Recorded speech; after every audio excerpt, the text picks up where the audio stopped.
Memoria lekuak inguruan liburu bat atera dugu Navarralden eta aurkeztera gatoz. Pasan urtean, Oñatin Unibertsitatean kongreso bat egin genuen, eta han emandako ponentziak eta aktak, liburu baten bildu ditugu. Bi atal desberdin dauzka liburua, ez?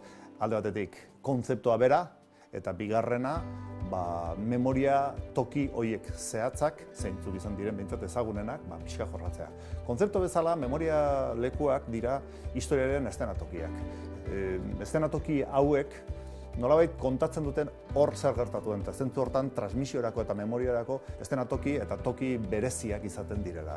Zeintzu dira gure kasuan Euskal Herriko eta Nafarroako memoria tokiak, Orreagako tokia, batailaren tokia, Amaiur, Zugarramurdiko sorginen tokia, Leizea, beste plano baten baita ere itsasoa izan da Euskaldunen toki berezia.